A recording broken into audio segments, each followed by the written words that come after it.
Hello friends, సెర్బియాలో 18వ శతాబ్దం ప్రారంభంలో డజన్ల కొద్ది ప్రజలు అంతుపట్టని రీతిలో చనిపోతుండేవారు. అంతకుముందు ఇక్కడ మరణించిన వ్యక్తులే తమను వెంటాడినట్లు చనిపోయే ముందు కొందరు ఆరోపించారు. ఇలా చనిపోయిన వారు ఎవరో గొంతు నిలిమినట్లుగా, ఊపిరి అందనట్లుగా ప్రవర్తించేవారు. మరీ ముఖ్యంగా 2 చిన్న గ్రామాలు ఇలాంటి పుకార్లకు కేంద్రంగా మారాయి. సెర్బియాకు దక్షిణాన ఉన్న మెద్వెడ్జా, ఈశాన్య ప్రాంతంలోని కిసిల్జెవో గ్రామాల్లో ఈ అంతుపట్టని మరణాలు సంభవించాయని చెబుతారు. ఈ గ్రామాలు ఒకదానికొకటి 200 కిలోమీటర్ల దూరంలో ఉంటాయి. అయితే ఒక దశాబ్ద కాలంలో ఇక్కడ జరిగిన సంఘటనలు ఒకే రకంగా ఉన్నట్లు తెలుస్తోంది. ఈ మరణాలకు కారణాలను పరిశోధించడానికి ఆస్ట్రియన్ వైద్యులను అక్కడికి పంపగా వాళ్లు తాము కనుగొన్న విషయాలన్నిటిపై కొన్ని రిపోర్ట్లు తయారు చేశారు. అవి మొదట ఆస్ట్రియన్ మీడియాకు, తర్వాత పరిశోధకులకు అందాయి. Vampires the origin of the European myth అనే పుస్తక రచయిత జర్మన్ చరిత్రకారుడు థామస్ ఎం బోన్ 1725లో వెయినెరిషస్ డయారియం అనే ఆస్ట్రియన్ దినపత్రికలో వ్యాంపైర్ అనే పదం మొదట కనిపించిందని అన్నారు. రక్తపిశాచి అనే పౌరాణిక జీవి బతికి ఉన్నవారి రక్తాన్ని తాగుతుందని అంటారు. ప్రపంచవ్యాప్తంగా అనేక సంస్కృతులలో రక్తపిశాచాలు కనిపించినట్లు చెబుతారు. అయితే 18వ శతాబ్దంలో ఇలాంటి నివేదికల తర్వాత పశ్చిమ ఐరోపాలో రక్తపిశాచి అనే పదం ప్రాచుర్యం పొందింది. 1725లో కిసిల్జెవో గ్రామంలో 2 రోజుల్లో 9 మంది మరణించారు. వారందరూ తాము మరణించడానికి ముందు ఒక పొరుగు వ్యక్తి గురించి మాట్లాడినట్లు చెబుతారు. కొన్నాళ్ల ముందు మరణించిన పీటర్ బ్లాగోజెవిక్ అనే వ్యక్తి తమకు కలలో కనిపించి తమ గొంతును నులిమినట్లు అనిపించిందని వాళ్ళు చెప్పారు. ఈ సంగతి కనుక్కోవడానికి స్థానికులు బ్లాగోజెవిక్ సమాధిని తెరిచి అందులో భద్రంగా ఉన్న అతని మృతదేహాన్ని చూశారు. దెయ్యం ప్రమేయం ఉందనడానికి ఇదే సాక్ష్యమని వాళ్ళు భావించారు. ముఖం, చేతులు, కాళ్ళు, అతని శరీరం మొత్తం సజీవంగా ఉన్నట్లు కనిపించింది అని సమాధిని తవ్విన సమయంలో అక్కడ ఉన్న ఆస్ట్రియన్ అధికారి రాశారు. ఆశ్చర్యకరంగా దాని నోటిలో నాకు ఇంకా తాజాగా ఉన్న రక్తం కనిపించింది. ఈ రక్తాన్ని అతను చంపిన వాళ్ల నుంచి పీల్చుకున్నట్లు భావిస్తున్నారు అని ఆయన రాసుకొచ్చారు. ఆస్ట్రియన్ వైద్యులు సమాధులను తెరిచి ఏం జరిగిందో అర్థం చేసుకోవడానికి స్థానికులతో మాట్లాడుతున్న సమయంలో పిశాచం అనే పదం ఉద్భవించి ఉండొచ్చని డబ్లిన్లోని ట్రినిటీ కాలేజీకి చెందిన ప్రొఫెసర్ క్లెమెన్స్ రూత్నర్ అభిప్రాయపడ్డారు. అనువాదకుడు బహుశా ఉపిర్ లాంటి పదాన్ని గొణిగి ఉండవచ్చు. ఉపిర్ అంటే దెయ్యానికి స్లోవేనియన్ పదం. అలా ఆ అపార్థం నుంచి వ్యాంపైర్ అనే పదం వచ్చింది అని ఆయన చెప్పారు. తమను తాము జ్ఞానవంతులుగా భావించే ఆస్ట్రియన్ అధికారులు ఆదిమ జాతి మనుషులుగా భావించే స్థానిక గ్రామస్తుల మధ్య జరిగిన ఈ సంభాషణలో ఒక కొత్త జీవి ఉనికిలోకి వచ్చి ఉండొచ్చని ఆయన అన్నారు.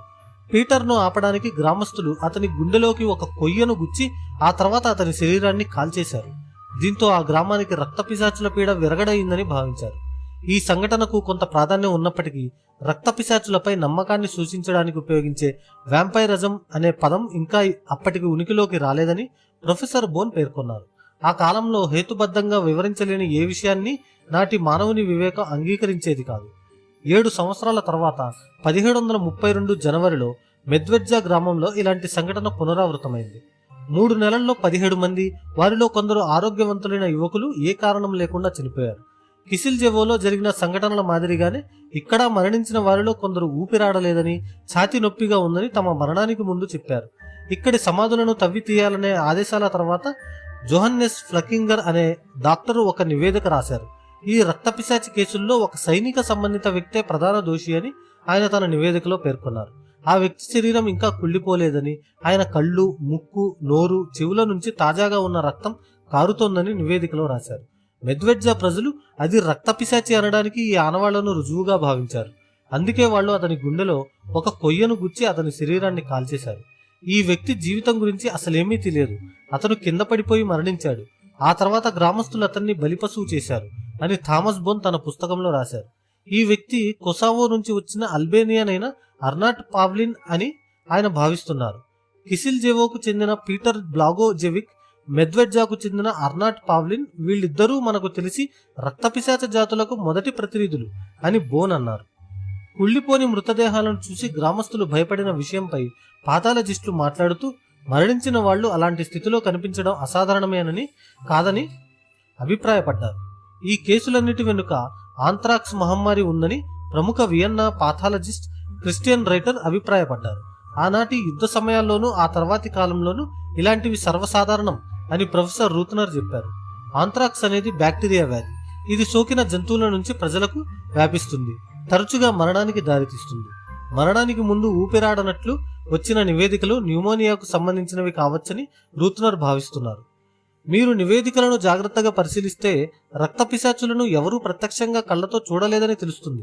వాళ్ళు రక్తం పీల్చుకున్నారనడం నిజానికి ఆస్ట్రియన్ వైద్యులు అభివర్ణన మాత్రమే అని ఆయన చెప్పారు.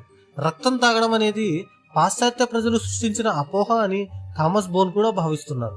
మెద్వెడ్జాకు చెందిన స్థానిక చరిత్రకారుడు ఇవాన్ నెసిక్ ప్రకారం ఇప్పటికీ రక్త పిశాచుల పట్ల నమ్మకం, భయం ప్రజల మనసులో కొనసాగుతున్నాయి. పీటర్ బ్లాగోజెవిక్, అర్నాడ్ పావిన్స్లు మరణించిన చాలా కాలం తర్వాత కూడా స్థానికులు తమ ఇళ్లను రక్త పిశాచుల నుంచి రక్షించుకోవడానికి ప్రయత్నించారని ఆయన పేర్కొన్నారు. సెర్బియన్ రక్త పిశాచం రక్తంతో నిండిన చర్మపు బుడగను పోలి ఉంటుందని నమ్ముతారు అని ఆయన చెప్పారు. అవి ఒక బెలూన్ లాగా ఉంటాయి. బెలూన్ లాగే దానిని పంక్చర్ చేయొచ్చు అని ప్రజలు భావిస్తారు. అందుకే రక్త పిశాచుల నుంచి రక్షణ కోసం గేట్లు, కిటికీలు లేదా తలుపులపై ముళ్ళులు ఉండే చెట్టు కొమ్మలను ఉంచేవాళ్ళు అని ఆయన ఇవాన్ పేర్కొన్నారు. శతాబ్దాల ఒట్టమన్ పాలన తర్వాత 1700లో హర్బ్బర్గ్ రాచరికం కిందకి వచ్చిన సరిహద్దు ప్రాంతాలలో కిసిల్జెవో, మెద్వెడ్జా రెండూ ఉన్నాయి. అటువంటి వివాదాస్పద ప్రాంతాల్లో ఈ సంఘటనలు జరిగినట్లు బయటికి రావడంతో రక్త పిశాచాల ఆరోపణ ప్రపంచం దృష్టిని ఆకర్షించిందని ప్రొఫెసర్ రూత్నర్ అభిప్రాయపడ్డారు. ఒట్టమన్ సామ్రాజ్యం, పశ్చిమ దేశాల మధ్య జరిగిన ఘర్షణ ఈ సంఘటనలకు ఒక ముఖ్య నేపథ్యం అని ఆయన వివరించారు. 1683లో వియన్నాపై ఒట్టమన్ ముట్టడి రెండవసారి విఫలమైన తర్వాత క్రైస్తవ మతానికి టర్కీ వైపు నుంచి ఉన్న ముప్పుకు రక్త పిశాచాలను ప్రత్యామ్నాయంగా సూచించారని ప్రొఫెసర్ బోన్ పేర్కొన్నారు. 18వ శతాబ్దం మధ్యలో హబ్స్బర్గ్ రాచరికపు కాలంలో రక్త పిశాచాలు కనిపించాయంటూ అనేక మంది తెలిపారు. అయితే మూఢనమ్మకాలను అరికట్టడానికి అలాంటి ఊహాజనిత జీవులకు వ్యతిరేకంగా చేసే అన్ని రకాల పోరాటాలపై నిషేధం విధించారు. కానీ రక్త పిశాచాలు వెంటనే వేరే రూపంలో బయలుదేరాయి. రొమాంటిక్ కాలంలో పిశాచాలు అందంగా పాలిపోయిన చర్మంతో ఉండేవి, అంతేకాని ఎర్రగా ఉబ్బిన ముఖంతో సెర్బియా గ్రామస్తుల్లా కాదు అని రూత్నర్ చెప్పారు. 1819లో ఆంగ్ల రచయిత జాన్ పొలిడోరిచే ది వ్యాంపైర్ ప్రచురణతో ఆధునిక కాల్పనిక సాహిత్యపు ఆకర్షణీయమైన అధునాతన రక్త పిశాచి జన్మించింది. బ్రామ్ స్టోకర్ 1897లో రాసిన నవల డ్రాకులాను అతి పెద్ద రక్త పిశాచి నవలగా పరిగణిస్తారు. అది నేటికి ఆధునిక రక్త పిశాచ పురాణ గాథలకు ఆధారంగా ఉంది. ఈ స్టోరీ అంతా విన్న తర్వాత మీకు రక్త పిశాచాలు ఉన్నాయనిపిస్తుందో లేదనిపిస్తుందో కామెంట్ చేయండి. ఈ వీడియో మీకు నచ్చినట్లయితే లైక్ చేయండి, షేర్ చేయండి, సబ్స్క్రైబ్ చేయండి. ఇలాంటి మరిన్ని వీడియోలు చేయడానికి సపోర్ట్ చేయండి.